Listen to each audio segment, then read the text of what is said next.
Et parmi ces femmes, quelles sont les voix qui se démarquent déjà? Est-ce que Blanche Lamontagne? Bon, Blanche de la Montagne-Beauregard serait une parfaite représentante du terroir. Bon, elle écrit sur les vaches, sur la moisson, sur... Bon, alors c'est la vie sur la ferme, mais c'est la réalité, il faut le dire, à l'époque, d'un très grand nombre de la majorité même des Québécois. Le Québec est en train de s'urbaniser, mais c'est encore assez limité. Je voudrais quand même faire un petit rappel, avant d'en arriver aux femmes comme telles, c'est que autour de Néligan, il y a quand même l'École littéraire de Montréal, où on sent une volonté de modernité, d'influence des lectures européennes, mais aussi une tension sans doute entre le monde intimiste et le monde plus près du terroir. Et d'ailleurs, un groupe de l'École littéraire de Montréal autour d'Albert Ferland va vraiment se distinguer du côté de la poésie du terroir. Mais dans tout ce monde, et d'ailleurs c'est vrai pour l'École littéraire de Montréal, les femmes sont, pour ainsi dire, absentes. Bon. Là où ça change vraiment, c'est au tournant des années 30. Il y a tout un groupe de femmes qui apparaissent. Certaines sont rassemblées autour du poète Alfred Desrochers à Sherbrooke.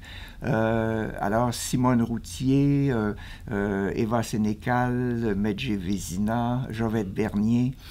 Tout un groupe de femmes qui, je pense, si elles avaient écrit aujourd'hui, elles auraient fait vraiment des œuvres poétiques qui se seraient développées, alors que dans la plupart des cas, ces poètes-là n'ont pas pu donner leur pleine mesure. Sans doute parce qu'elles étaient des femmes, mais tout de même, ce qu'elles font entendre, et en ce sens-là, elles sont des héritières d'Albert Lozeau, elles font entendre une voix intimiste, une voix personnelle, des émotions, la douleur, le mal d'amour chez Jovette Bernier, les cœurs brisés chez Medjé Vézina. Il y a des descriptions très fortes qui sont aussi très ancrées dans la réalité, l'énergie que donne le matin en été, avec les insectes qui bourdonnent, avec les abeilles qui sont autour. Il y a une sorte de sentiment très charnel de la réalité qu'on n'avait pas chez la plupart des poètes antérieurs. Ou alors c'était teinté de, comme j'ai dit, une sorte d'idéologie un peu idéalisante.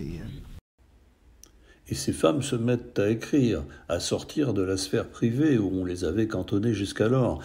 Issues pour la plupart des milieux plus nantis de la bourgeoisie, elles tiennent parfois un journal intime qu'elles détruisent au moment où elles se marient.